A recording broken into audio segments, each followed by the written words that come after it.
Guys, I have only one thing to say. Yatta! What's up, guys? I'm Jonesy, and welcome to another episode of Jonesy Comics. So I didn't really know quite what to talk about today, so I went online and talked to you guys a little bit, and looks like Heroes Reborn is officially going to be a thing.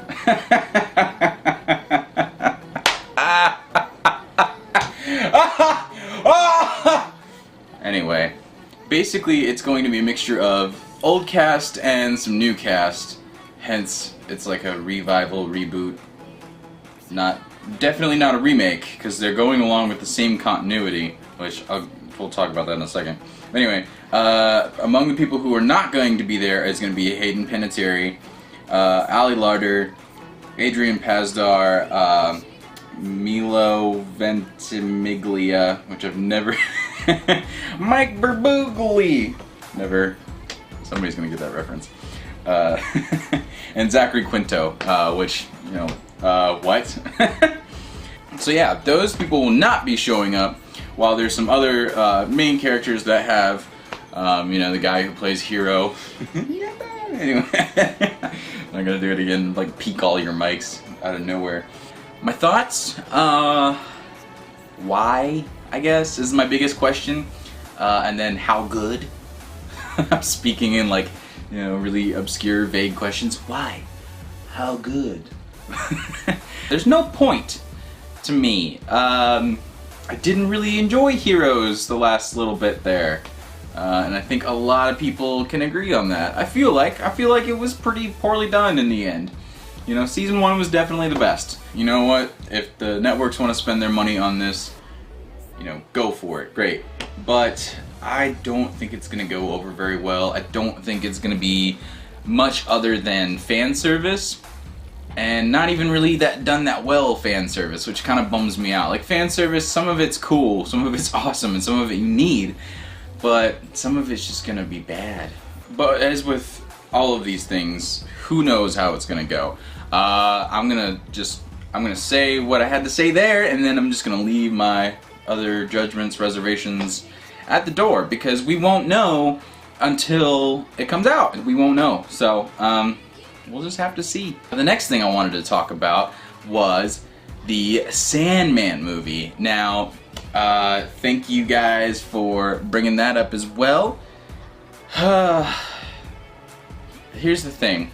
Joseph Gordon-Levitt looks like will be producing and directing and possibly acting in it all, which, that's fine. Joseph Gordon-Levitt, you know, he's got Hit Record going on. He's got season 2 already up and running, and, you know, they're gonna have that come out. That's awesome. Hit Record is a really brilliant, creative pool for, you know, hundreds of thousands of people to collaborate online. That's really freaking cool. I guess some of the verbiage he's using is what's freaking me out. There's an interview out there where he's talking about it's an action movie, but we're not gonna have punching, you know, is what he said.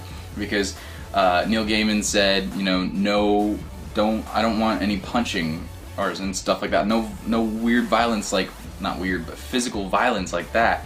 Because Morpheus never did that. Sandman didn't do that. And that's fine. That makes great sense. Yeah, no punching. Cool, whatever. But here's my problem, is they keep hanging on action. Action this, action that. It's gonna be a grand, extravagant action movie. Well, here's the deal, Joseph Gordon-Levitt. Take action out of there. Just scrap that word and throw it away. It's not useful for Sandman. Sandman was just such this work of art that nobody had even fathomed anything like it yet, that calling anything produced afterwards, any portrayals of action, is going to take away from the art of Sandman, and that's what concerns me the most. He says he's having a hard time writing it. That's why he's having trouble with it, is because he keeps calling it action movie, action this. Just, ugh. That's what's, I'm getting skeptical, and I'm getting scared of something that I've treasured so much, because I don't want, if it isn't even remotely ruined, if I hear that it's just trash before I go to see it or whatever, I'm not gonna try. I can't. It's one of those things, it's just like I gotta shield my eyes and ears from anything like that if it's bad, because that's like sacred holy ground, man. You don't mess with it. It's the same thing with like Watchmen. Like everybody could have been really scared about Watchmen and everything like that. And so maybe I'm wrong. Maybe I do need to give it a chance. Oh dang. So yeah, Heroes, Sandman. Comment below. Let me know what you guys think. I want to hear from you guys. That's pretty much all I got for you guys today. But I think I have some ideas brewing in my mind. I was thinking of kind of doing, I don't know, like a comic book reading sort of thing, which, you know, kind of defeats the purpose of comic books because it's such a visual experience. But I thought it'd be kind of fun to do like maybe like different voices for the characters. You know, I could do my impression of Batman. I don't know, it'd be kind of fun. So I'd like to read some of my comics to you guys, maybe while putting up some images on the screen so that you guys can kind of know what's going on, but I won't be able to do it like panel for panel. Or maybe I can. Maybe I can do like, take a slideshow of the comic book and then read it.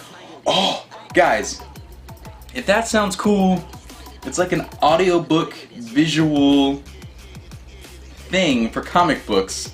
I could be doing it right here. So, if that sounds cool to you guys, I will be doing all the voices and everything. Let me know what you think about that. If I get enough backing on that, I will definitely try and pursue a project like that. Also, Reader's Corner! Reader's Corner! Reader's Corner! Yeah, sorry. Reader's Corner is what I'm going to be calling my little segment where I tell you guys what I'm reading. I was going to call it Reader's Corner because then if I ever wanted to incorporate something non-comic book, I could do that for you guys. Which I guess I could do with what I'm reading. But Reader's Corner sounds cool, so, and I could do Reader's Corner! But anyway, I'll be right back. Hello again!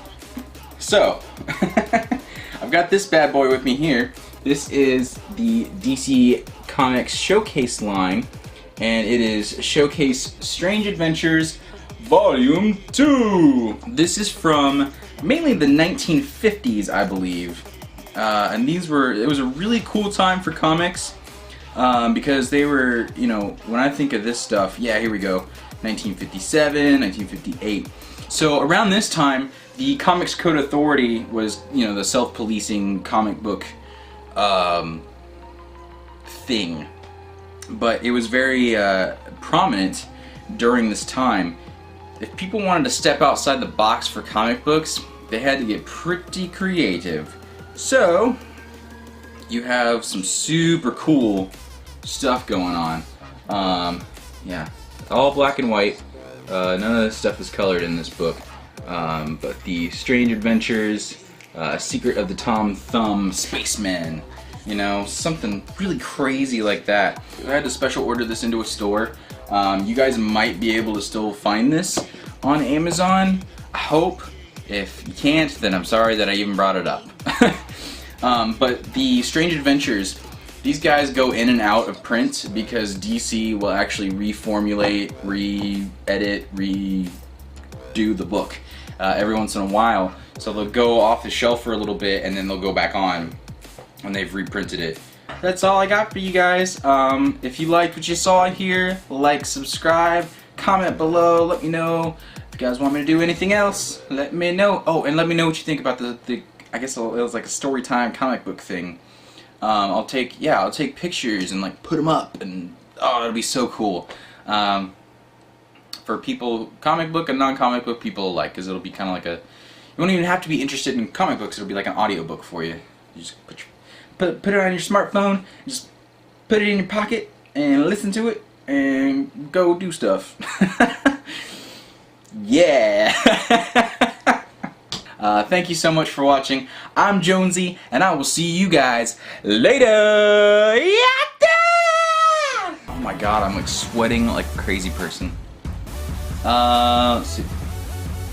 God, I'm getting so distracted. You guys fly! Anyway, as with many of these things, who keeps... Okay, dude, stop. Stop.